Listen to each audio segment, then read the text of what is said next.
1570년대 티코 브라헤가 초신성과 해성에 대한 관찰과 새로운 이론으로 유명해지면서 덴마크의 당시 국왕이었던 프레드릭 2세가 티코 브라헤에게 자신의 국왕의 소유로 돼 있던 섬 하나를 평생 동안 마음대로 쓸 수 있는 권한을 부여합니다. 티코 브라헤 자신도 상당히 높은 귀족 집안 출신의 사람이었습니다. 그래서 원래 당시에는 티코 브라헤 정도의 귀족은 천문학을 하지 않았습니다. 천문학을 하지 않고 정치를 했습니다. 정치를. 아버지라든지 조부라든지 이런 사람들이 지금으로 따지면 다 상원 의원들, 그 덴마크의 내각을 구성하는 그런 장관들을 전부 역임했던 사람들이었습니다. 근데 티코 브라헤는 그 길을 가지 않고 천문학자의 길을 갑니다. 왕이 프레드릭 2세가 벤섬을 티코 브라헤에게 마음대로 쓰라고 주면서 이 벤섬의 가운데에 엄청난 돈을 들여서 천문 관측소를 건설을 해줍니다. 가운데 보시면 사각형의 문양이 있죠. 그걸 확대를 하면은 이런 하나의 작은 성만한 그런 천문 관측소를 보실 수 있습니다. 당시에 덴마크 국왕이 이 천문 관측소를 짓고 거기에서 일하는 모든 사람들의 월급과 이런 것들을 다 주고 이 천문 관측소에 있는 엄청나게 비싼 기기들 이런 것들을 전부 건설할 수 있는 비용을 대주고 했던 것이 그 당시로 봐서 전혀 유례가 없었던 일이었습니다. 전혀. 지금의 가격으로 따졌을 때 당시에 덴마크 국왕이 티코 브라헤를 지원하는 데 쓰는 돈이 미국 정부가 나사에 지금 쓰고 있는 돈 정도에 해당된다라는 분석 결과도 있고요. 이거를 짓고 유지하는 데 들었던 돈이 지금의 값으로 따졌을 때 50억 불 정도의 상당한 돈이다 라는 그 어떤 평가도 있을 정도입니다. 그러니까 그 당시로 봐서도 유례가 없을 정도의 엄청난 지원을 덴마크 국왕이 이 티코 브라헤에게 했던 것입니다. 이름은 우라니보르. 그 뜻은 하늘에 떠 있는 성이다 라는 뜻입니다. 자, 당시에 그럼 왜 국왕이 이런 일을 했을까요? 왜 국왕이 그렇게 천문학적인 액수의 금액을 이 천문 관측소에 투자를 했을까요? 한 가지 이유는 이 우라니보르가 덴마크의 자랑거리 중에 하나가 됐다는 것입니다.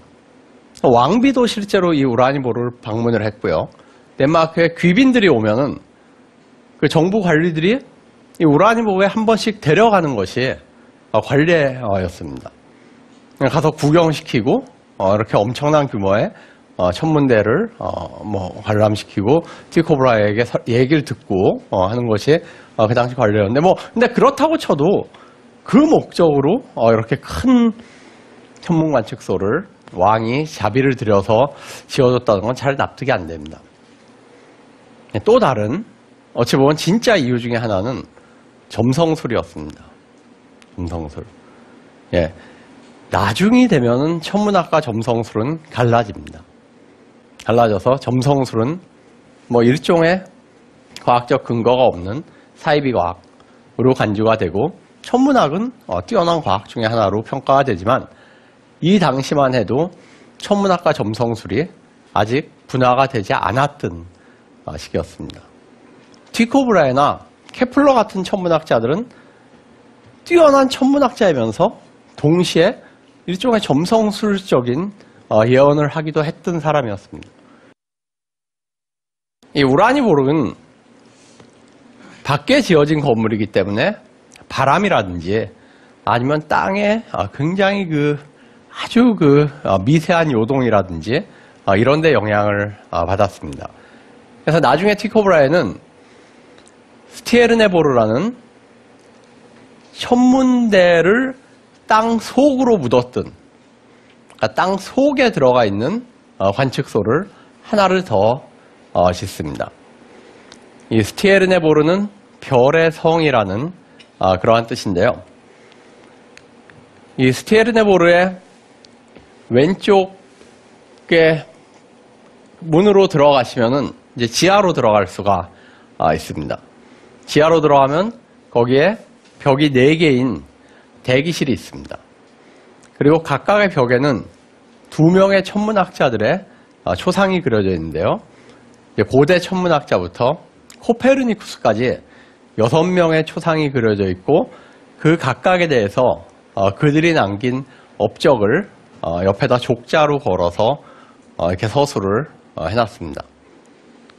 그런데 한 마지막 벽에는 자기 자신의 초상과 그리고 자기의 천문학적인 업적을 잇는 아직 등장하지 않은 미래의 천문학자 한 명, 티코 브라이는 이 천문학자에 티코니아드라는 이름까지 붙여놨습니다.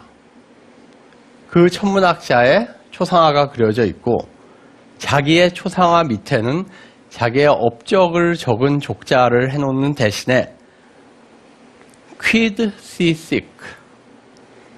만일 그렇다면 어떻게 될 것인가?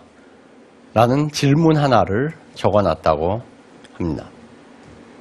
자, 이 질문의 의미는 코페르니쿠스가 태양이 우주의 중심이고 지구가 태양을 돈다는 그런 주장을 했습니다. 근데 그거에 대해서 티코 브라이는 만일 그렇다면 어떻게 될 것인가? 라는 질문을 던졌던 것입니다. 그리고 그에 대해서 자신의 체계를 제시를 했습니다.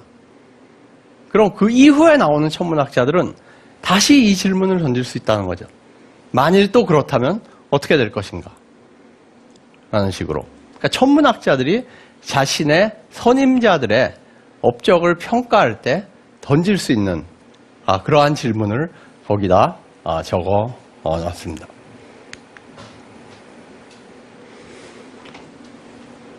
자, 우라니보르의 그 관측소의 내부는 어땠을까요? 여기서 보시면은 밑에 지하실만 볼 수가 있습니다. 위의 공간은 그 속이 어땠는지 알 수 없는데요. 다행히 티코 브라이가 1598년에 저술한 복원된 천문학을 위한 도구라는 책에 우라니보르의 내부가 등장을 합니다. 이 책은 티코 브라이가 만든 여러 가지 기계들, 천문 기기들을 설명해 놓은 그러한 책입니다.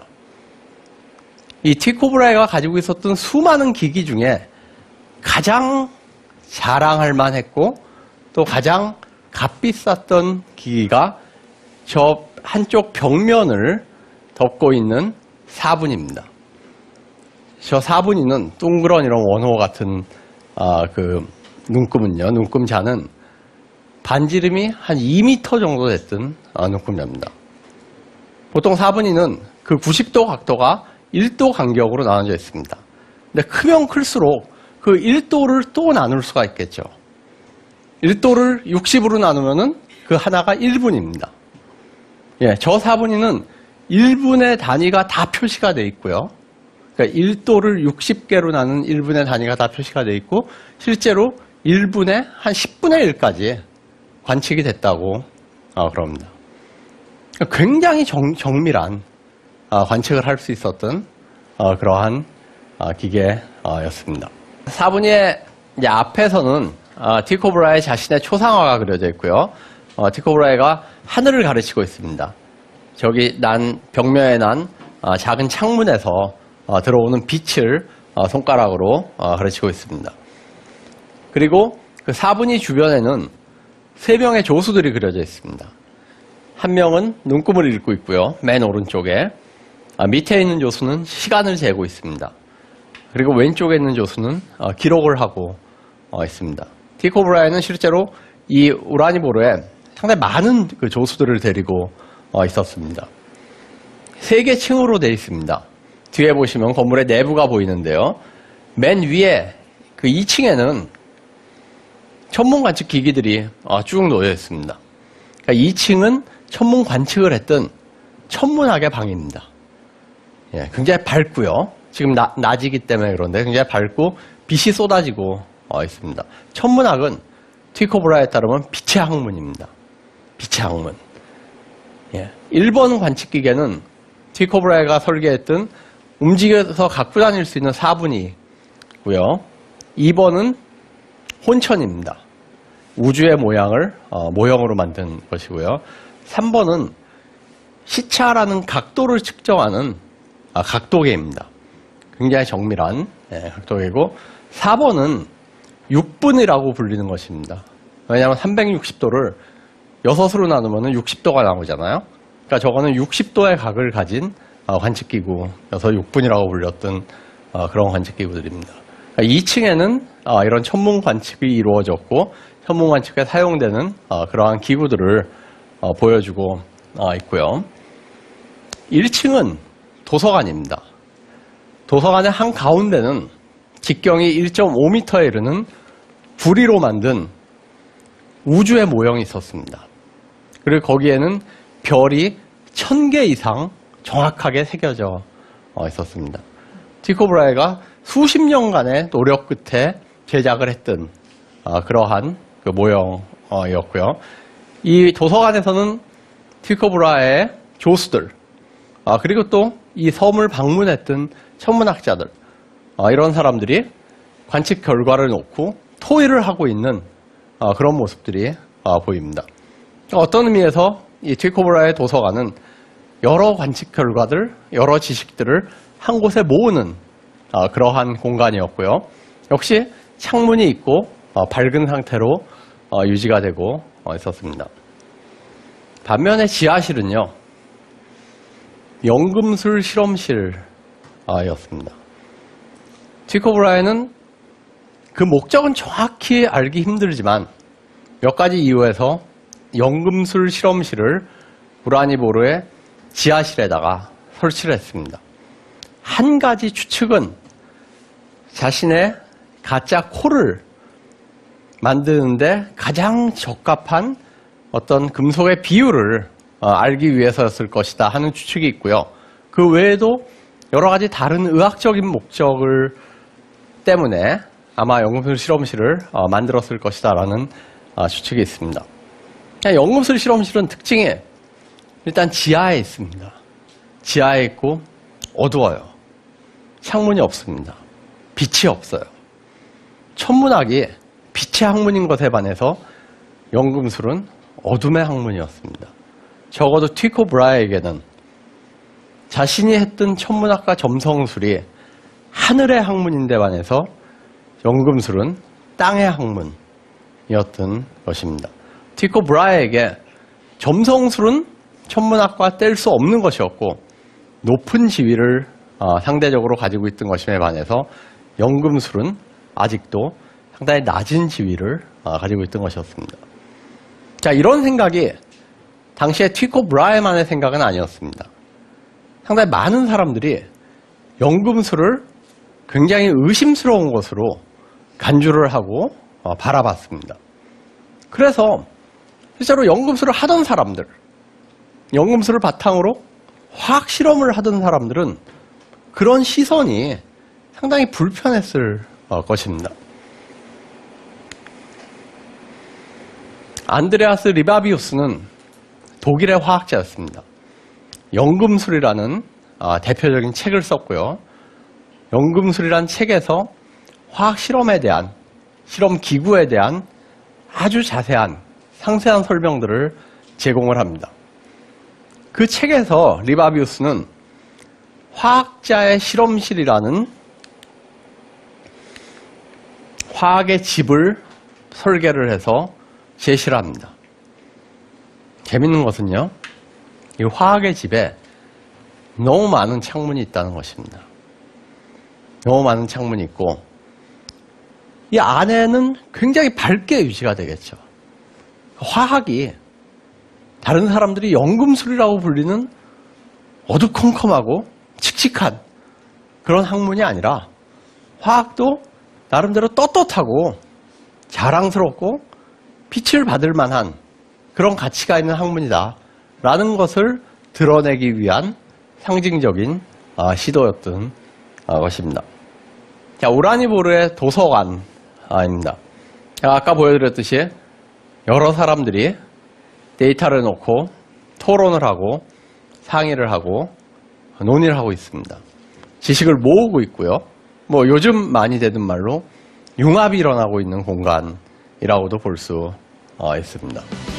어떻게 공간을 설계하면은 지식의 융합이 더 잘 일어나게 만들 수 있을까라는 캐빈디시 연구소의 설계도는 실제 설계는 맥스웰이라는 과학자가 과학에 대해서 가지고 있었던 독특한 생각을 그 건물 안에 구현을 시키는 그런 방식으로 설계가 되었습니다.